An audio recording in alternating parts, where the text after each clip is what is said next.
Hulugan ng panaginip at nunal. Naranasan niyo bang managinip ng mangga? Lablab ay nanaginip.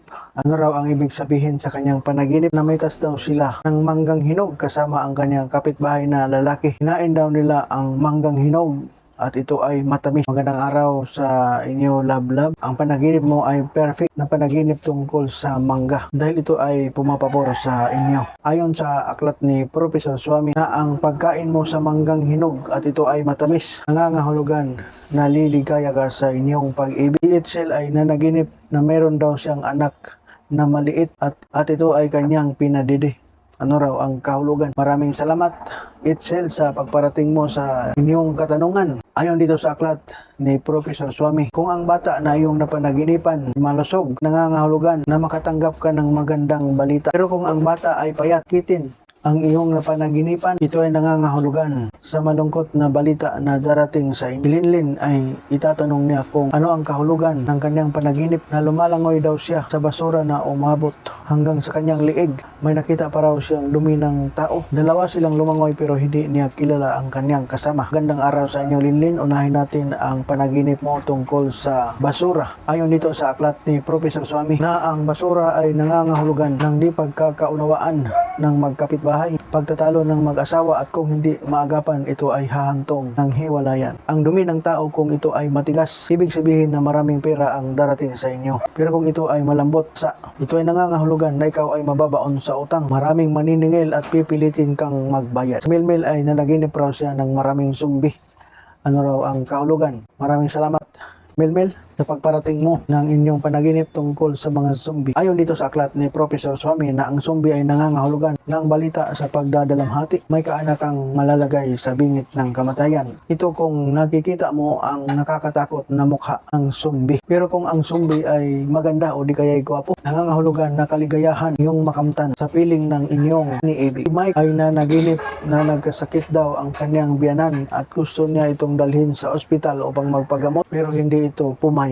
Ano raw ang kahulugan? Magandang araw, Mike, at salamat sa inyong katanungan. Ayon dito sa aklat ni Professor Swami, ito ay nangangahulugan lamang na iniisip ka ng inyong biyanan o di kaya ipinag-uusapan kanila. Pero kung lagi mo siyang nakikita, lagi mo siyang iniisip, ang iyong panaginip ay walang ibig sabihin. Ang tawag dyan ay mental telepathy. Kung sino at kung ano yung lagi mong iniisip o lagi mong nakikita ay palagi ang nangunguna na iyong mapapanaginipan. Si Marie ay nanaginip na nakita raw niya ang kaniyang ex-boyfriend na umuwi sa kanila galing abroad. Ano raw ang ibig sabihin? Maraming salamat, Marie. Ayon dito sa aklat ni Professor Swami na ang panaginip mo tungkol sa inyong ex-boyfriend nangangahulugan lamang na iniisip ka niya. Naalala niya ang inyong mga kahapon at laman ka sa kanyang topic tuwing nag-uusap sila sa kanyang mga kakilala. Nanaginip siya na kita raw sila ng mga barya. Ito ay kanilang pinulot at umuwi na. Bumuhos ang ulan at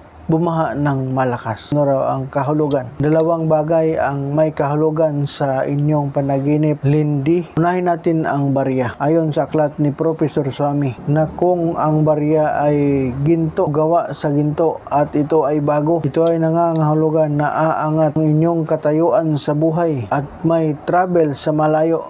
Kadalasan ito ay sa abroad. Pero kung luma ang barya, gawa sa plata, pinalawang na, nangangahulugan na may kaguluhan sa inyong tahanan. Sunod ang kahulugan sa baha. Ayon sa aklat ni Professor Swami, ang baha ay nangangahulugan ng karamdaman at pagkabigo. May nagtatanong kung ano raw ang kahulugan sa kanyang panaginip. Tago na natin siya sa pangalang Marie. At sabi niya, magandang umaga sa lahat. Ano ang kahulugan sa aking panaginip na ako ay buntis? Malaki ang aking tiyan at ako ay nandoon sa isang kaganapan.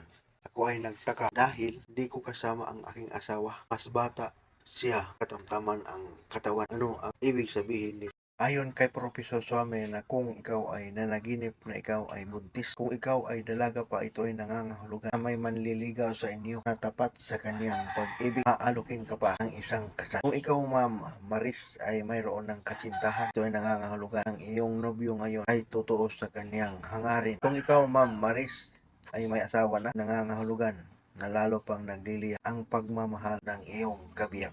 Dito naman tayo sa lalaking di mo kilala. Ayon kay Professor Swami, kung ang lalaking iyon ay guwapo, nangangahulugan na kaligayahan ang inyong makakamtan, ikaw ay magwawagi sa pag-ibig, aangat ang inyong negosyo. Pero kung ang lalaking iyon ay pangit, nangangahulugan na may darating na kalungkutan sa inyo. Sakaling kung lalaki ang mananaginip ng isang taong pangit ang itsura, kung siya ay may nililigawan, hindi pa siya sasagutin nito. Maraming salamat, Maris, sa inyong katanungan. May nagtatanong, ayon sa kanya, good morning. May tanong ko lang kung ano ang ibig sabihin na may nasagasaan daw akong nagsakay ng bisikleta. Tapos may inutosan siya na ako ay huholdapin. Kinukuha ang aking mga alahas. Salamat. Maraming salamat, Linlin. Narito na ang kahulugan sa inyong panaginip. Ibig sabihin ikaw ay nahold up. Ayon dito sa aklat ni Professor Swami na kung ikaw ay mananaginip ng mga magnanakaw, nangangahulugan na makatanggap ka ng mga regalo na hindi mo inaasahan. Kung ikaw ang hinuhold up, balatandaan na mag-ingat ka sa mga lakad mo. Baka ikaw ay mahulog sa imburnal na walang takip. Delikado rin na baka ikaw ay mahulog sa hagdan. May nagtatanong kung ano ang kahulugan